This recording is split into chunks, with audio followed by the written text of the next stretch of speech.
Hey guys, welcome back to today's video. Today is Wednesday, December 20th, 2023, and last night, the Colorado Supreme Court released an explosive decision, a ruling that declared that Donald Trump would be disqualified from becoming the next president of the United States, effectively removing him from the general election ballot for the 2024 presidential election. Now, the Colorado Supreme Court made their decision based on the 14th Amendment, an amendment in our United States Constitution that declares that no person shall be senator or representative in Congress or elector of president and vice president or hold any office, etc., etc., etc., that shall have engaged in insurrection or rebellion against the same or given aid or comfort to enemies thereof. Essentially, what the Colorado Supreme Court has has declared through their ruling is that Donald Trump is ineligible for the presidency because they have decreed that he has partaken in insurrection. Now, this decision came at a 4-3 ruling from the Colorado court, one that shocked many people across the country, as this 14th Amendment argument has failed on multiple occasions at very prominent courts, many of which controlled by Democrats. Most recently in the state of Michigan, the judge here rejected this court case on the 14th Amendment basis, and nearly every single court had followed suit, except now for the Colorado court. For the first time in United States history, a candidate that had previously served as president or in any prominent elected office has been barred from running for the presidency of the United States on the grounds of insurrection. As much as we talk around the January 6th insurrection, this is the first time we've actually seen a court ruling actually declare it as such and relate Donald Trump's words and calls to action as participating and engaging in the insurrection. So with this decision, there are so many different things that are now in motion at this point. Number one, the Colorado court has announced that they will wait until the United States Supreme Court makes their ultimate decision.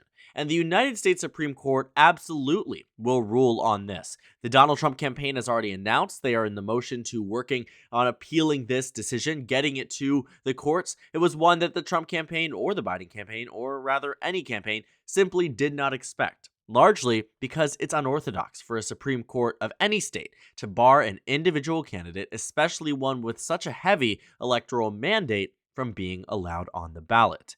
This is one part of it moving to the Supreme Court. The other part of it is the moves in motion for President Trump to capitalize on this for his campaign. What we have seen with the issues on the indictments and subpoenas and trials and investigations is that it only serves as a benefit to Donald Trump in the Republican primary. With this decision from the Colorado court, it feeds right into his narrative that Democrats are afraid of his presidency, and they are doing everything they can to prevent him from becoming the nominee, thus making him perceived as more electable, which the majority of the party presently believes. And with this, Donald Trump will likely be not only campaigning on it for the issue of electability, but also for campaign fundraising, something that Donald Trump has been able to weaponize what has been decided against him in the courts, what the mainstream media has been saying about him, what the public has perceived about him to benefit his own campaign's finances.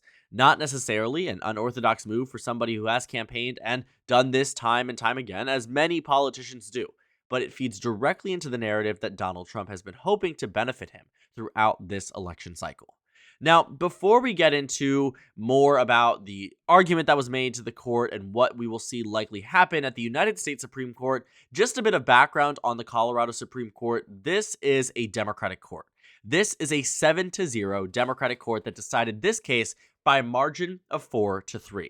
Every single justice on the Colorado court was appointed by one of the recent Democratic governors. Whether that's Bill Ritter, whether that's John Hickenlooper, and whether that's Jared Polis, there were significant impacts of having these Democrats as governors, translating to a prominent and strong victory for these Democrats in the court. It seems that all of the Democratic justices here, in one way or another, were very much tied to the establishment Democratic Party, but only 4 out of the 7 ended up siding in the decision that Donald Trump should be removed from the ballot. And with that, let's take a look at some of the high-level takeaways from this historic ruling that has happened for the first time in American history. The first one is what I've already mentioned, in that Donald Trump, according to the court, has engaged in insurrection.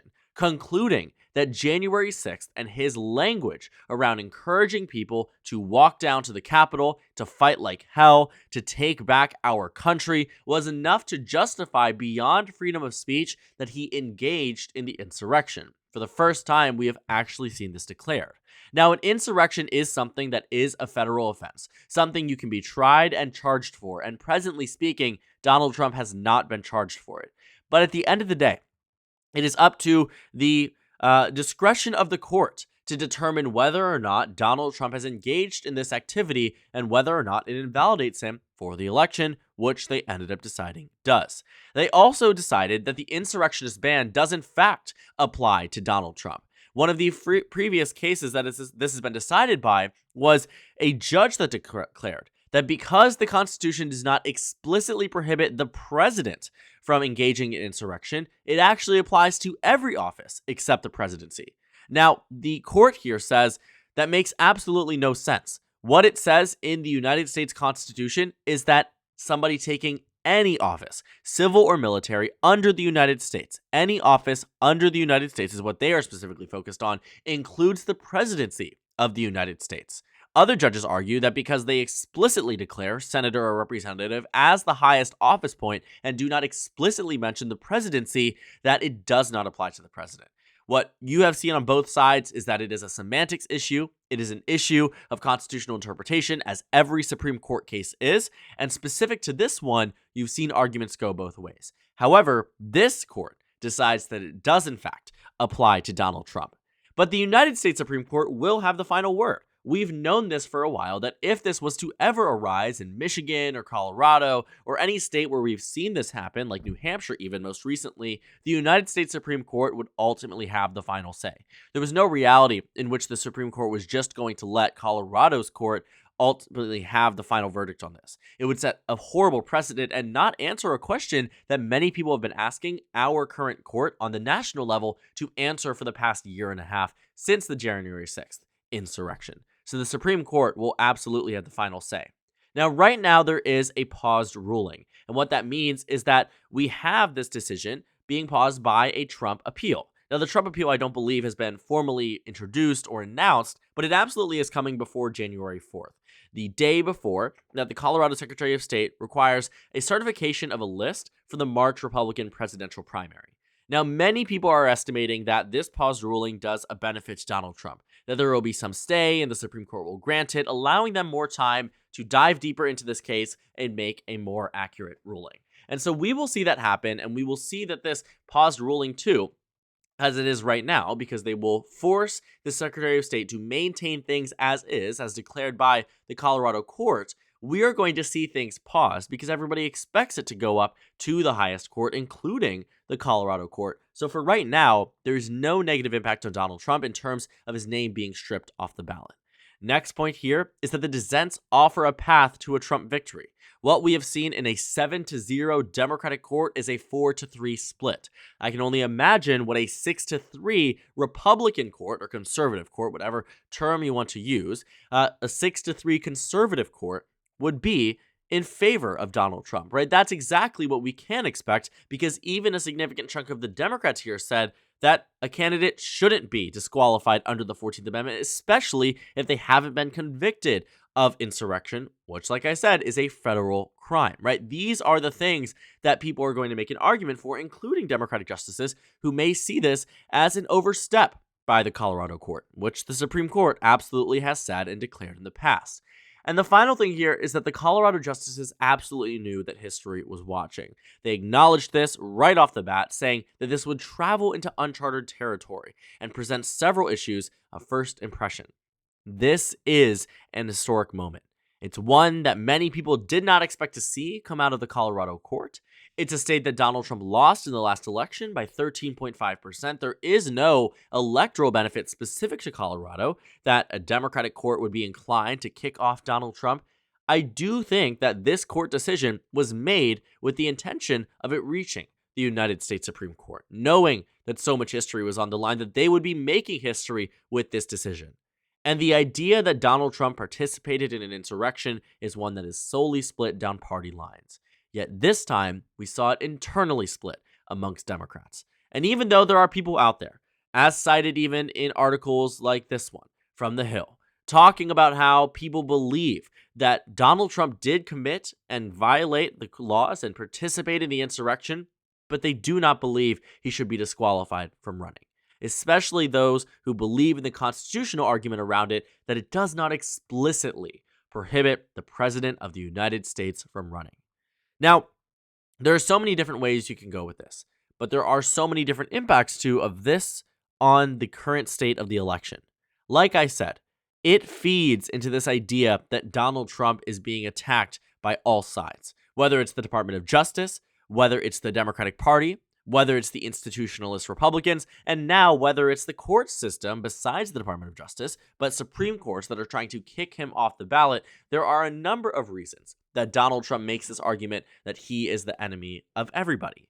And in his own way, he might be, right? Because Donald Trump has alienated a significant chunk of the GOP, because he has alienated, obviously, Democrats through his presidency and through his performance, because he has alienated many people, because he has broken laws as declared by numerous trials, by numerous court cases, numerous indictments, looking into his ability to serve this out, because he has made himself an enemy of the press and made the press an enemy of himself.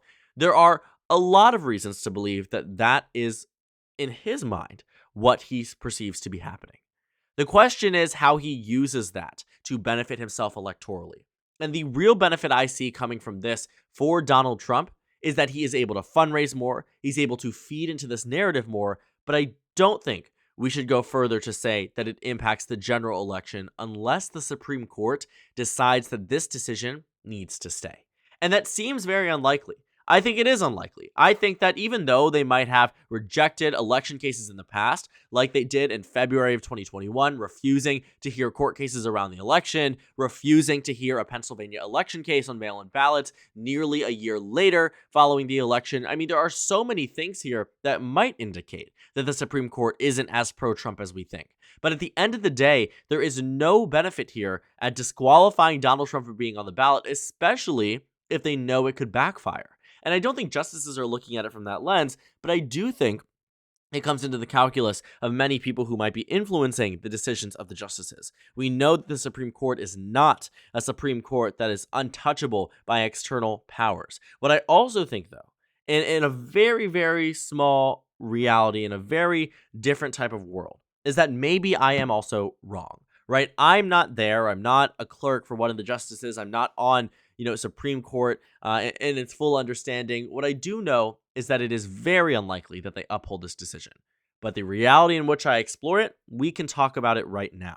I think the only situation in which you really see, because I was just talking about external pressure, is that maybe there is an argument to these justices, not on a case of constitutionality, not on a case of whether or not the Colorado court made the right decision from a law perspective, but maybe from the perspective that Donald Trump isn't the strongest Republican candidate.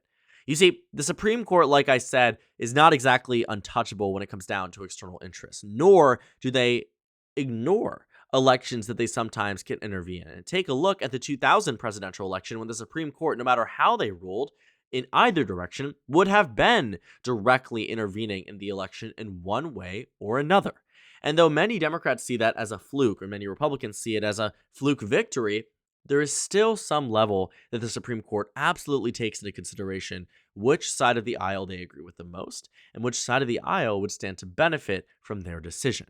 And so in a situation in which they do uphold this decision, I think it would be fueled by the idea that Donald Trump would be a losing nominee, and it would clear the path for somebody like Ron DeSantis or Nikki Haley who could reasonably win the election by a larger margin.